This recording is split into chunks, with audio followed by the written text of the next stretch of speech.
grabando. Ahí sí, ahí sí. De repente como que se pierde, pero sigue grabando igual. Sí.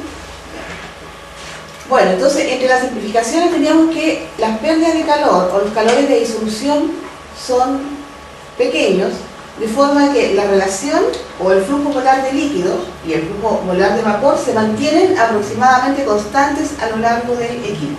Recuerden que cuando hacíamos los balances de materia, para absorción trabajábamos con el flujo molar de solvente y el flujo molar de solvente líquido y solvente gaseoso. ¿Por qué? Porque los flujos cambian mucho a lo largo del equipo. Y eso es debido a que las alimentaciones se producen en los extremos. O sea, entre la base y el tope de la columna no hay ninguna alimentación, ¿ya?, que me altere el balance de materia. Entonces el flujo cambia a lo largo de la columna y de esa manera el balance de materia es un poco engorroso plantearlo en función del flujo total, que va cambiando a lo largo de la columna. Por eso que trabajamos con el flujo de solvente líquido y el flujo de solvente gaseoso. En cambio, en destilación, los flujos de vapor y líquido que circulan a lo largo de la columna, debido a que existe transferencia del vapor al líquido, pero además del líquido al vapor, por el contacto permanente que no solamente involucra transferencia de masa, sino que también transferencia de energía, debido a esa situación, podemos considerar que el flujo de vapor y el flujo de líquido se mantienen aproximadamente constantes. Y por eso entonces ustedes pueden hacer un balance de masa considerando flujo molar total para la fase vapor y la fase líquida, y en ese caso pueden utilizar las fracciones molares como unidades de concentración y no la relación molar, ¿ya?, a diferencia de lo que habíamos visto en la absorción. Entonces la relación L partido por B se mantiene constante en cada una de las zonas. Tenemos acá la columna de destilación, en la cual tenemos una cierta alimentación. Esta alimentación, si es un líquido, debería bajar, debería mezclarse con el líquido que viene bajando de la zona superior, ir al rehervidor. Aquí en el rehervidor se produce la vaporización parcial, parte de la mezcla que llega al rehervidor se evapora y se recircula al interior de la columna. Esta mezcla debería contener mayoritariamente el componente más volátil, ¿ya? Y parte abandona la columna conteniendo el componente menos volátil en mayor proporción, y eso es el residuo, ¿ya? El residuo es una mezcla de los componentes más pesados en el caso de una mezcla multicomponente, o el residuo que contiene mayoritariamente el componente menos volátil, ¿ya?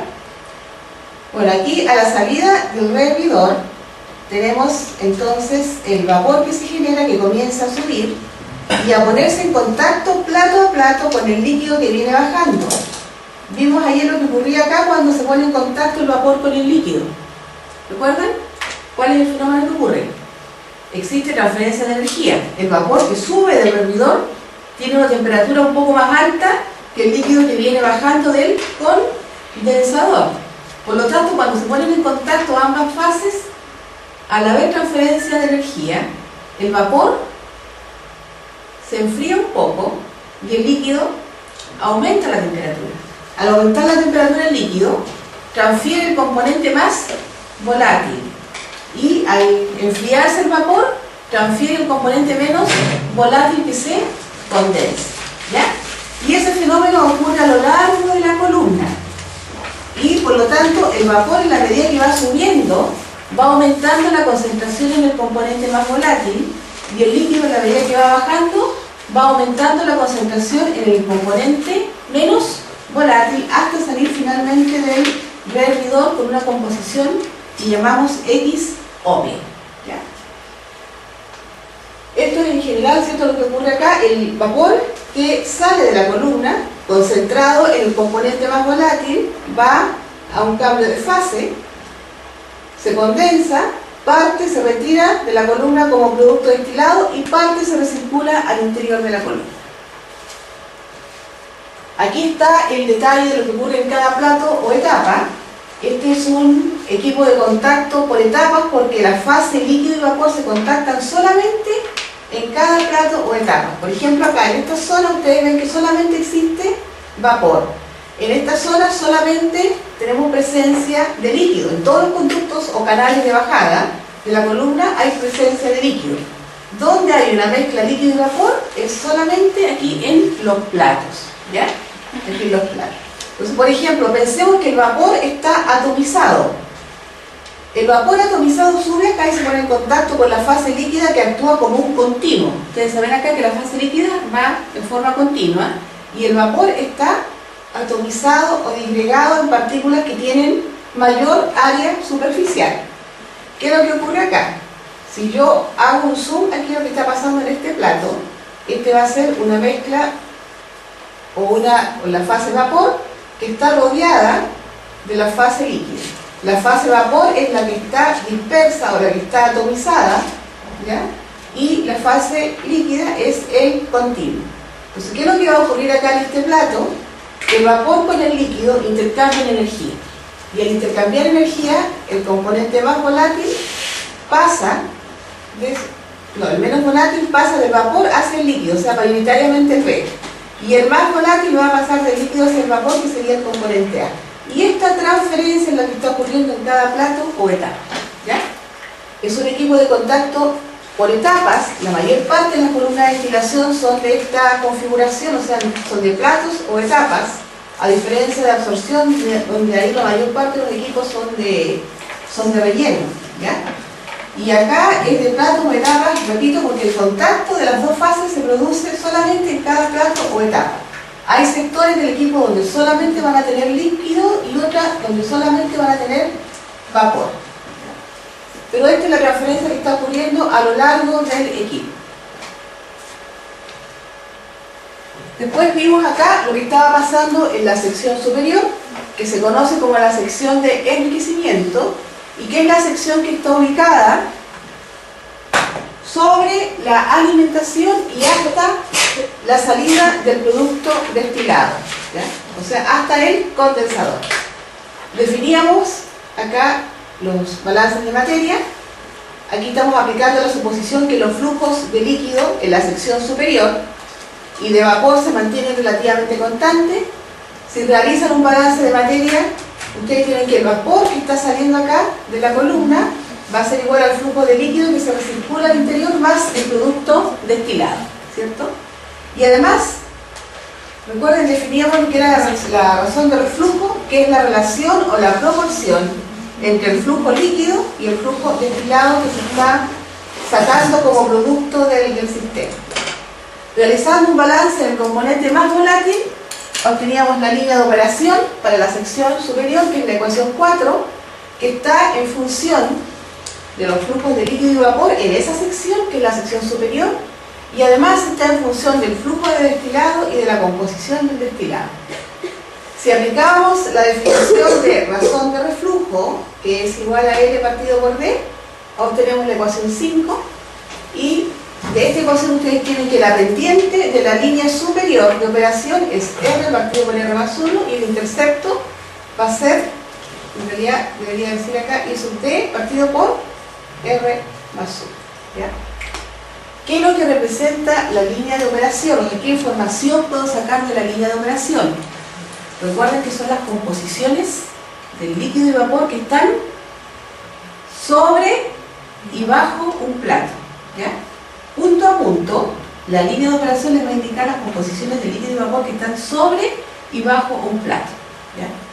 Y a la salida de cada plato, vale decir, el vapor que sale del plato y el líquido que sale del plato se supone que están en una condición de equilibrio, y eso define el cálculo del número de platos teóricos o ideales, ¿ya?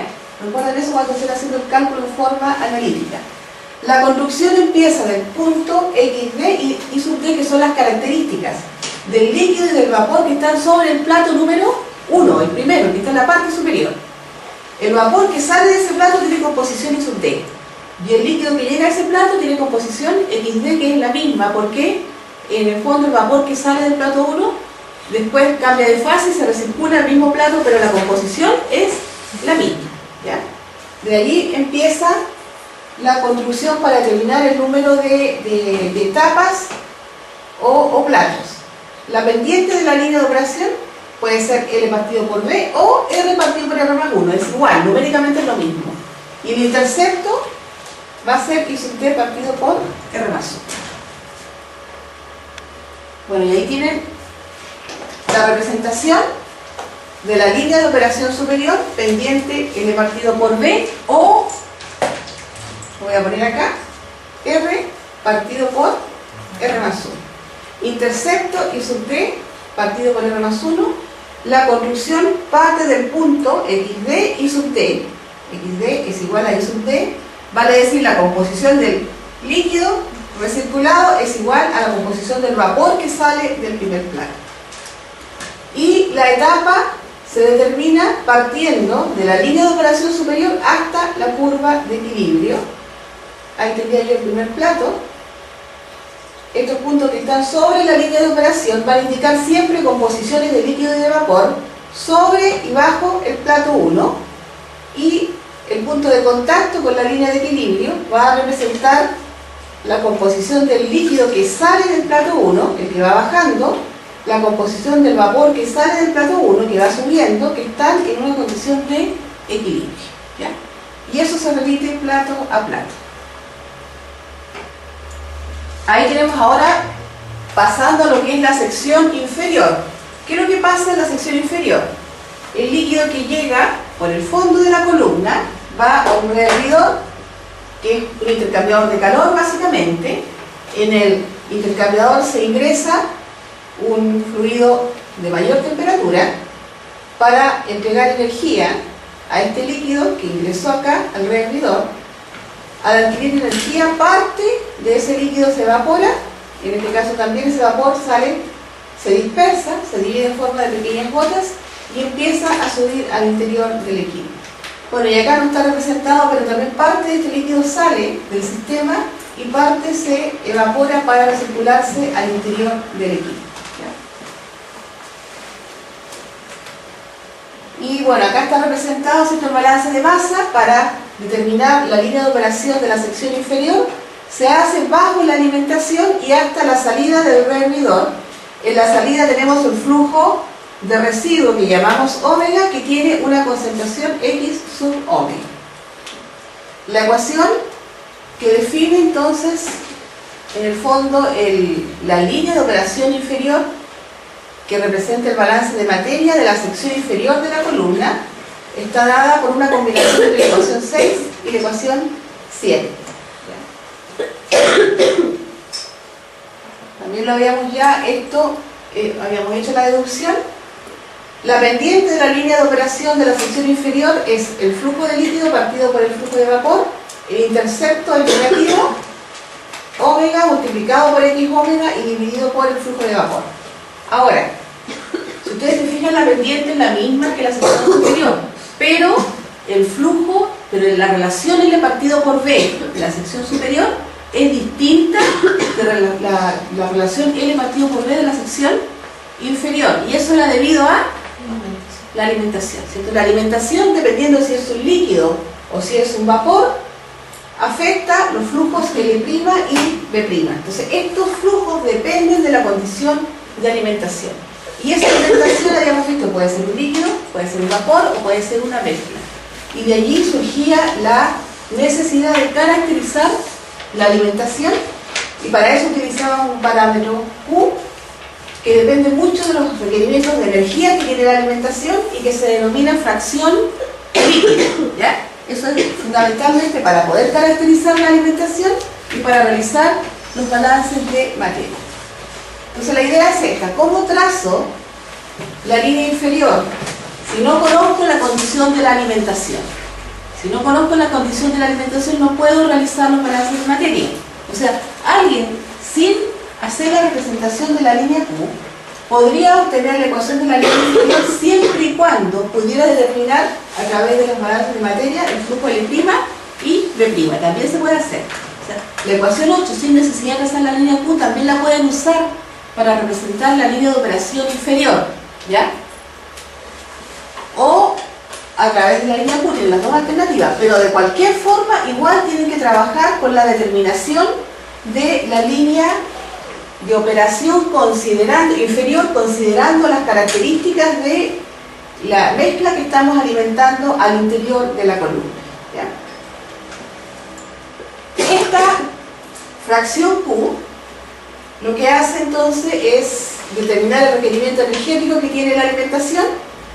Tenemos que HB es la entalpía de vapor saturado, si la alimentación fuera vapor saturado.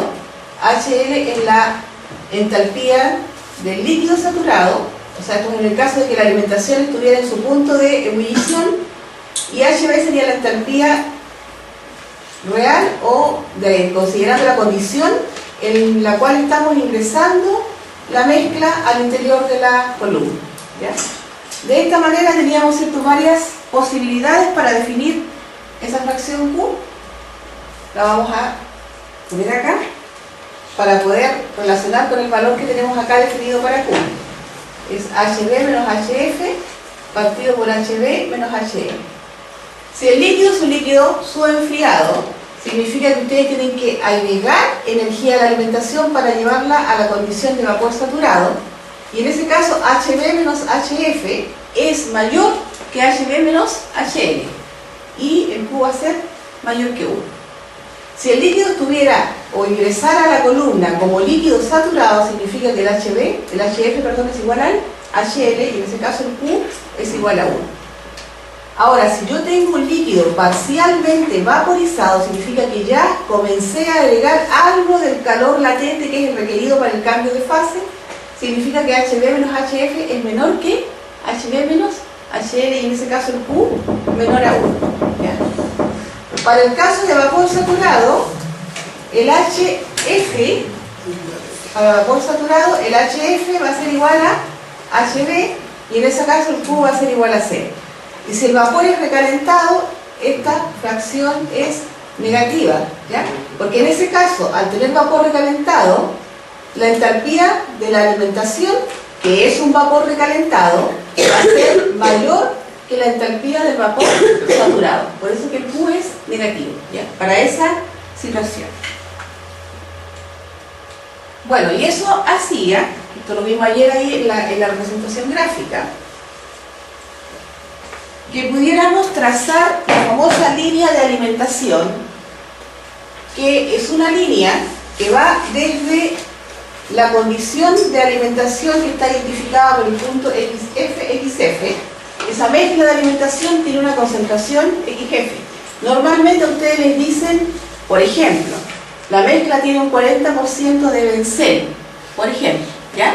Ahora, esa mezcla puede ser solamente líquido o una mezcla líquido-vapor o solamente vapor, pero la mezcla completa tiene un 40% de benceno, ¿ya? Por eso que este punto XF que está en la línea, ese punto pertenece a la línea X igual Y, es la condición de ingreso de la mezcla a la columna. La pendiente de la línea Q es Q partido por Q menos 1, ¿ya? Considerando entonces que tienen conocida la pendiente que es Q partido por Q menos 1, considerando conocida la pendiente, considerando que tengo un punto conocido de la alimentación, que es XF, puedo definir la pendiente, que va a ser igual entonces a I menos XF partido por X menos XF, ¿ya? Y esto genera la ecuación de la línea Q, que es la que aparece acá, que la pueden ustedes utilizar de forma general. El I va a ser igual a Q partido por Q menos 1, que es la pendiente por X, menos XF partido por Q menos 1. Entonces esta ecuación les permite a ustedes, como ya tienen un punto conocido, que es XF, que caracteriza el ingreso a la columna de la mezcla, ustedes se pueden acá dar cualquier valor de X para calcular el I, y teniendo dos puntos trazan la recta, ¿ya? Para que no estén, digamos, en forma calculando pendientes, sino que ya con esto, teniendo el Q, reemplazan acá, se dan un X, calculan un segundo punto, con dos puntos trazan la recta, ¿ya? Está ahí ya, digamos, un poco más implementado para ser trabajado más analíticamente.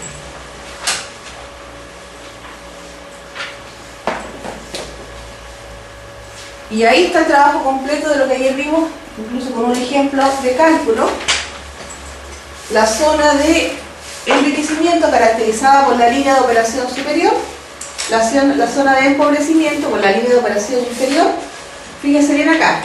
El primer punto para la zona de enriquecimiento es XD, XD. Y para el líquido que sale de la columna, el último punto es X omega, X omega. ¿Ya? La línea de alimentación, esta corresponde a la línea Q, ¿ya? Que va desde la condición de la alimentación, también ubicada en la recta X igual Y, hasta el intercepto de la línea de operación superior y de la línea de operación inferior. Entonces acá ustedes ven la etapa 1, partimos con XD, XD, hasta la curva de equilibrio, bajamos a la línea de operación superior, voy a la segunda etapa y acá encontré el intercepto de ambas líneas de operación, por lo tanto la bajada de la segunda etapa cae necesariamente en la línea de operación inferior, ¿ya? Y ahora sigo construyendo los escalones, pero apoyados en la línea inferior. La última etapa siempre va a corresponder al rehervidor, porque estamos llegando hasta X omega, y X omega es la concentración del líquido que sale del rehervidor, ¿ya?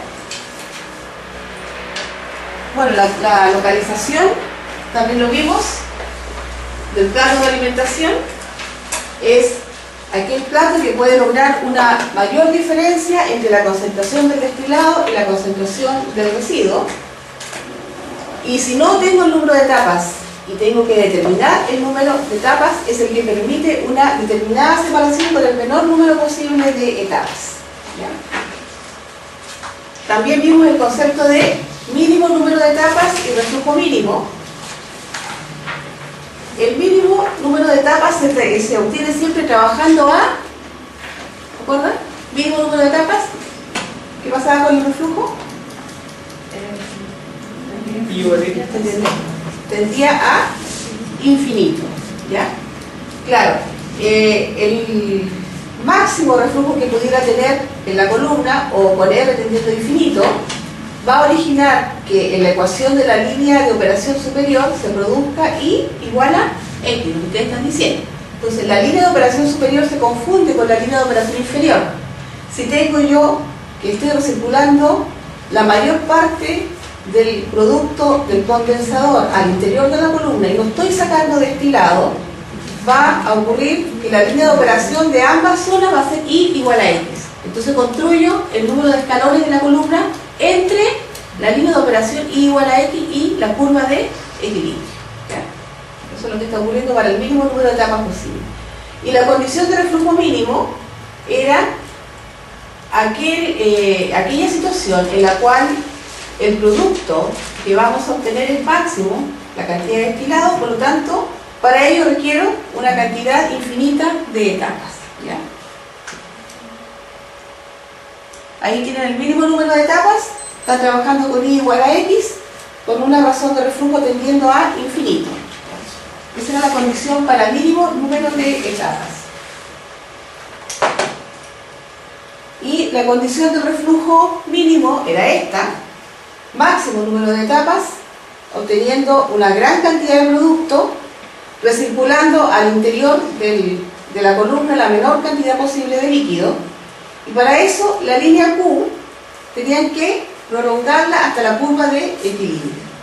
Determinaban el intercepto entre la línea Q y la curva de equilibrio, y ahí tenían dos puntos, trazaban esa recta, y el intercepto acá va a ser ahora I sub D partido por R mínimo más 1. Esa es la forma de determinar la razón del reflujo mínimo.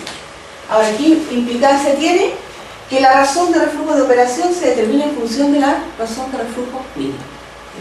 Esta es la forma de hacer el cálculo. Profe, ¿y esa que está acá al lado de acá? ¿Cuál esta?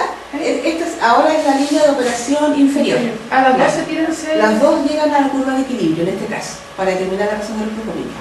Entonces, si quisieran saber aproximadamente cuántas etapas, que son las máximas etapas posibles, ahí tendríamos que trabajar apoyados en esta línea como la superior y esta como la inferior,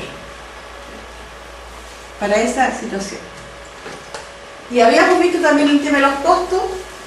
Teníamos que ir aumentando la razón de reflujo.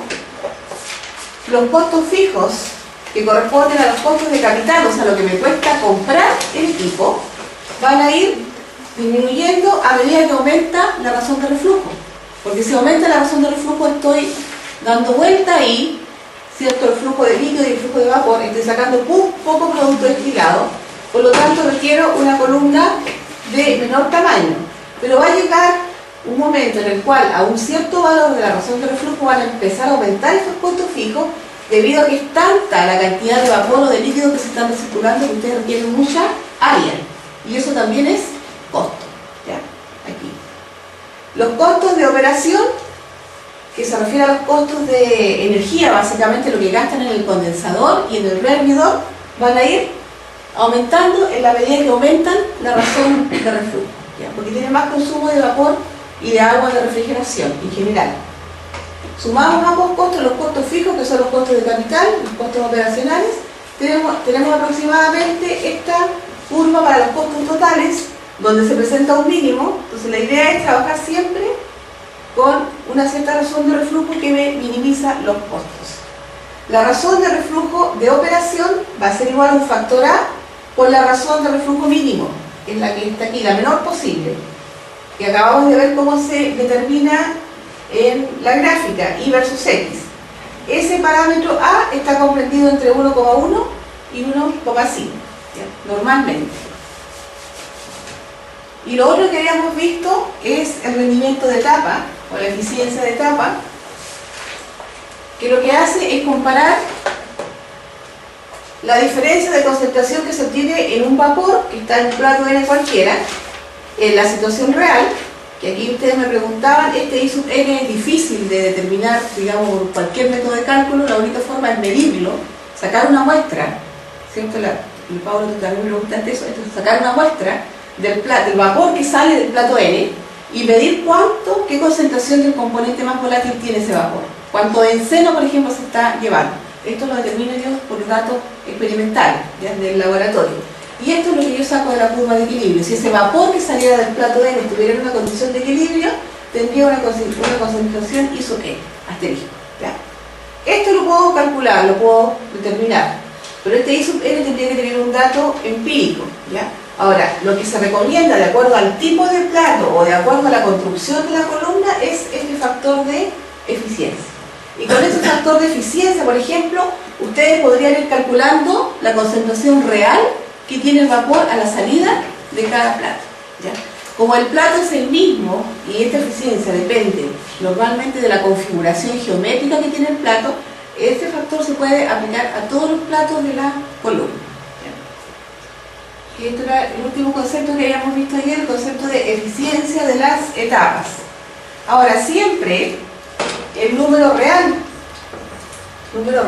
de etapas va a ser igual al N ideal, que es el que ustedes van a calcular, dividido por la eficiencia. ¿Ya? El N ideal es el número teórico que considera que a la salida de cada plato o etapa, ambas fases abandonan el plato en la condición de equilibrio. O sea, el líquido que abandona el plato N tiene una concentración XN. Y el vapor que abandona ese plato va a tener una concentración I sub N asterisco, donde este punto está exactamente sobre la curva de equilibrio. ¿Ya? Esto me permite determinar el número de platos ideales y con la eficiencia de etapas puedo determinar el número de etapas reales. ¿Ya?